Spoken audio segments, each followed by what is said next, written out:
Andrew, and Lou onto the show. Welcome back, everybody. Hope you're all well. Kojo, a real lack of creativity today. Did you see that, or am I misreading this? No, you're not misreading it, Terry. Listen, and you know what? I'm going to be that broken record. I said it earlier about Chelsea. The thing that we've always suffered for the last at least 2 seasons is slow play. The first 5 minutes was quick. It was zipping. The ball was moving around quick. The team suffered because we didn't. Because I'm going to put it on Maresca. I'm not saying that he has to get sacked for this or anything. It's something into his changed, right? If you're going to have all that ball possession at the back and you don't have a ball playing defender, what are you doing? That means you're hogging the ball. Do you know what I'm saying to you? So you got someone like Achimpong who can drive, change up the system, and allow Caicedo just to drop in and allow Achimpong to make the drive because no one's playing a ball splitting pass anymore. So when you haven't got that player, I don't hear complaints about getting another defender in. No, you've got enough defenders, bro. Use a different style of football, or ask Reece James to take on more responsibility and punch that ball in. And actually, because the ball was always in defense and could not get into the midfield, we suffered with creativity until we got to the 85th minute. And even then, on the 85th minute, we were struggling because we're playing the same football we were playing last season and the seasons before, which is side to side. When you've got inverted wingers like Neto playing on the right wing or Esteban, why are you not using Pedro and Delap who can header a ball? They're cutting in and they're not going to cross the ball with the right foot. Fine, get back on your left foot and you cut it in and cross the ball in and give that opportunity to these defenders to get ahead on it. We don't do that. So what ends up happening is a very one-style football that Chelsea play is very easy to read, and we were lucky to get 2 or 3 chances towards the end because they were tired. But other than that, we suffered a lot because we're playing that same boring, lobotomous football where we hog possession, and you ain't Man City.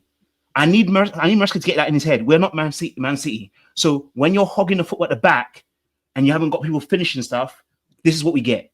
So it's nothing to be mad about. It's just something that you have to point out and be honest about and stop pretending as if it's okay. It's not. It's been going on for the last few seasons. Yeah, I understand where you're coming from there. Andrew, is it a Winter Surfer, Andrew? Do you echo that? Is it about the play being too slow today? Is that what stopped the Palmers and the Enzos from being able to open up Crystal Palace? The ball was being moved too slowly. Yeah, that's part of it, but it's not just at the back. It's all over the pitch. It's too slow all over the pitch. Palmer's passing was poor before Gittins went off. His 2 passes of Gittins were overhit. Everything was just poor. Poor choices, too slow, too many touches. And I don't know why we kept continuing to play through the middle in the first half. That wasn't working. So that's Palace's strength. We then switched to the wings in the second half, which is a bit better. But it was still too slow. There was no urgency until injury time for me. And then we got the half chances. I mean, Santos really should have buried that. And we're talking about escaping with a 1-0 win, really. But yeah, you can't do that. The problem is people are going to go, oh yeah, well you guys against low blocks again, but we never gave ourselves a chance to see what we could do because it was too slow. So I don't think we have a problem with low blocks. It's too slow. You allow a team like Palace to then settle in because you don't hit them on the counter attack fast enough. And Sanchez, with his distributions, there was awful, just awful, just aimlessly kicking the ball away. Was just terrible. Yeah. Honestly, it's just the whole performance was lethargic. It was just like, yeah, it was just not good all over the pitch. And obviously that is a thing from Maresca, obviously playing the ball from the back, but you've got to switch it up. And usually he's been quite good at that at the start of last season, at the end of last season. But today it was just not good enough. But then, do you know what? I expect some of these players then to take the ball by the horns. Do you know what I mean? I expect some of these players to then go, okay, it's not working. We had Palmer come out at the end after the Betis final, go, I was tired of doing this, I was tired of doing that. Well, do something then. He was awful today. Just like most of the attack, absolutely awful today. And we as a fan base aren't afraid to really call that out. But it's just not. It wasn't good enough. It needs to improve. Obviously, it should improve, but you cannot give. And let's be fair, Palace are a very good side as well. This is not like playing Brentford or one of the promoted sides. They're a very good side, and they'll do the same to a lot of teams this season. But we never unsettled them. They just settled in. It was just like they got their cement and they were settled very quickly. Do you know what I mean? We just couldn't. We just too many touches.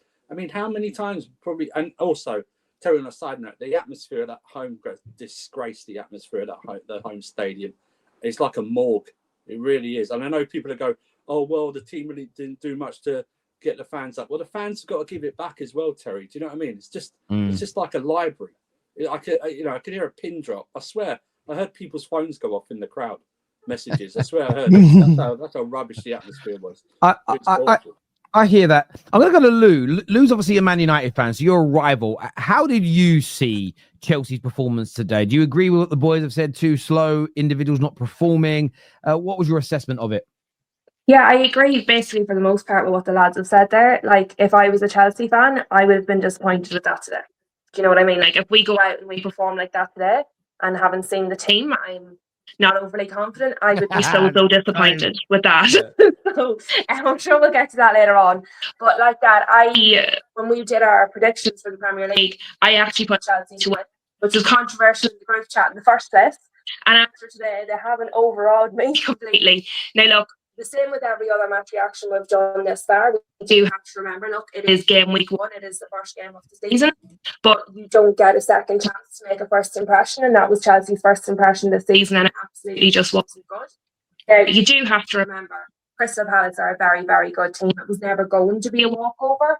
But I did see a lot of people, in the chats, on the shows, talking about, essentially this was a kind of a tick box that was a Chelsea win. And I think, if fans are looking at it like that, did the players go in with that sort of mentality? Did they go in with like, oh, well, we just have to turn up and we're going to win because it's only Crystal Palace?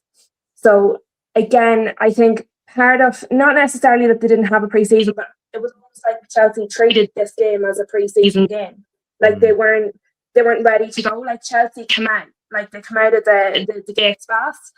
Crystal Palace come out of the gates fast. So Chelsea just felt like they were still in the summer. Like they like nobody told them the season started. Do you know what I mean? Now look, it wasn't that there was nothing good in the whole match at all. But if that's your starting block, you've got to go much higher now. Do you know what I mean? If you're starting from a lower point, you have a much further way to go then to reach where they want to be. And for me, they've spent so many years like building this team, like refining it, like getting players in, getting rid of the ones that don't work, get the next player in, like tweaking it, getting it right. At some point, you're going to have to expect them to be in title contention. Otherwise, what is the point of this? And today, it just looked disjointed. It didn't look like this was a team that had been being worked on for years. I like that. If I was a Chelsea fan, I'd be really disappointed. I hear you. I just want to let you know that you got a bit of an issue with your mic coming through. It was kind of cutting in and out a little bit, but I didn't want to stop the flow just because of time.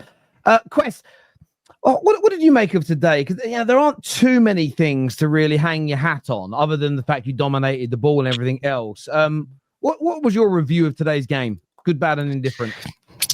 Good. I thought there was glimpses from Esnaval, of course, coming on. I thought Chempong was phenomenal. I'm sorry, Mateta is one of the best strikers in the league, whether you like it or not. And he actually dealt with him all game. And, being in the back four with Chalobah and Sanchez is sometimes not always like super like confidence inducing. Maybe less so for Chalobah because he's actually been solid. So I thought he'd done really well. Obviously disappointing Enzo Fernandez hit today.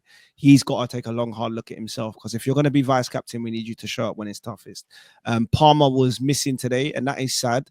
But I also think, you know what, it's interesting. He's got such a high ceiling and set such a big platform that if he doesn't have more than a 6 out of 10, people are going to be on his neck. And duly so, because today was a little bit frustrating. I think I'm just disappointed.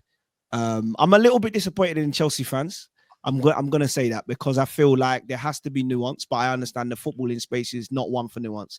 It's one for emotions, and people are very emotional right now. For me, what I understand is since Oliver Glasner came in, 19th of Feb 2024, Maresca's not beat him. So contextually, this is not even a game we should have been expecting the most out of. We definitely were expecting a win because we thought we'd, set ourselves up better throughout preseason and coming in. But when you've drawn 1-1 home and away last season, when you're coming in without your ball playing centre back, who Maresca confidently said in a press conference, Fofana and Tosin is the next best at it. But Fofana, Tosin, Badiashile cannot do what Levi Colwill does. Then you have to understand we were already at a disadvantage. I am still disappointed because I agree, like I said, that's when you need your best players to step up. Palmer is missing. Gittins is going to have to very, very quickly understand which league he's in, because right now he just plays like he's 14 years old, and that's crazy. But I also understand this is probably the issues you run into when you've had someone like Madueke play with the team for the last 2 years, and you switch to somebody who's coming from a completely new league who doesn't understand what it requires to be a force on that left side. So yeah, all in all, I'm not going to lie. The result could have been worse. I'm sure it will show on FootMob. Yeah. 1.81 XG. Okay. 19 shots to Palace's 12. And we had 3 on target. We should have scored today. And I know much of last season, Maresca said the same thing. It comes down to being clinical. We weren't clinical. We didn't create enough chances. And like Pep says, I can only coach them to get to the edge of the box. And I do think Maresca made some personnel decisions that were wrong today. I think João Pedro was probably the wrong choice going into this game. Just looking at how aggressive the centre-backs were, it should have probably been Delap from the off, but I understand why. He's got to get his game time. But I will say that the players were just not up to it today. And for me, I'm a little bit okay with that, knowing that this is game week 1, but it does have to be better. But this is Chelsea, and everybody wants Chelsea to lose. So if as a Chelsea fan, you're now turning around and going, it's all over, I'll see you at the end of the season, but I don't rock with that kind of energy, man. I think it's bad. I hear you. Andrew Barnes, this super chat here says, we really miss Levi in defense today for his ball playing. The other 3 were not able to punch through the middle, which hurt us. Key not to lose. That's obviously mentioned as well by Quest. Is that something that was missing for you today, Andrew? For sure, Terry. For sure that we missed him. Maresca said it in his press conference. But I want to say that Achampong really filled that space in the way that he held his own in that defense. Okay, he made that one mistake which cost us that free kick, which was again disallowed, and all of that drama happened. But other than that, when he was tackling, I remember one time he tackled, I forgot who he tackled, but he got up immediately and got the ball, and then Mateta took him out. His pace, his reaction, it's amazing to see this young guy at 19 years old start.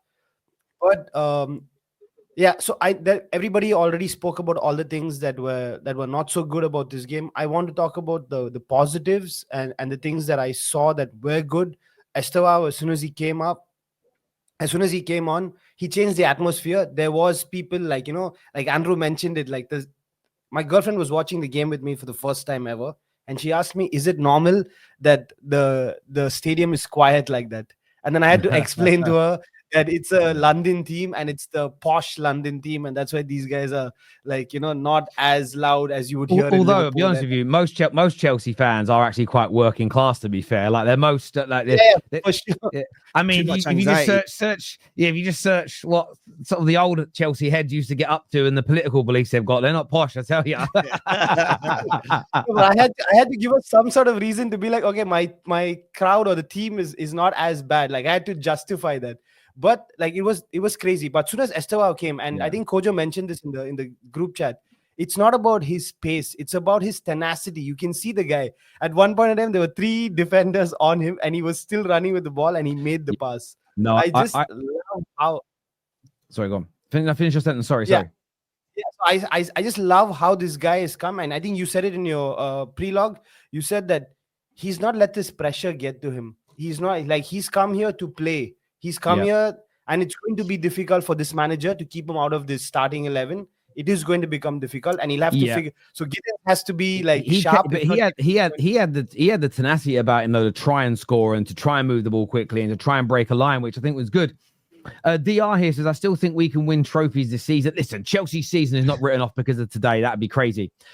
Foolish Snippets here says, Don said a few more gaps when filled, and we will play like PSG.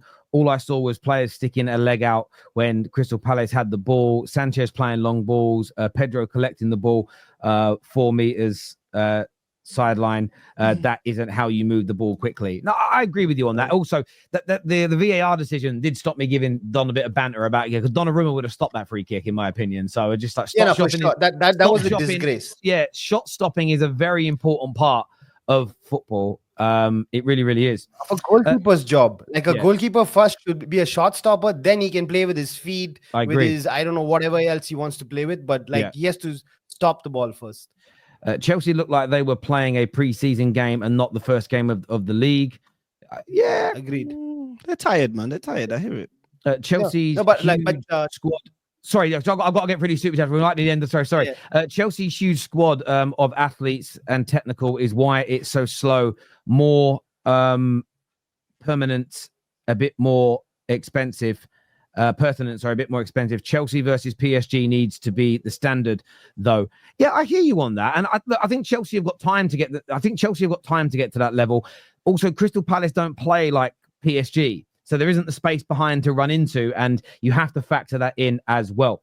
Boys, I want to say thank you all for coming on. I know everybody, including me, wants to go and watch Arsenal Man United. Now, we are live after that game, so make sure you're back with us. This is going to redirect you to Dom Hussam's channel, so go check it out now, people, and we'll see you.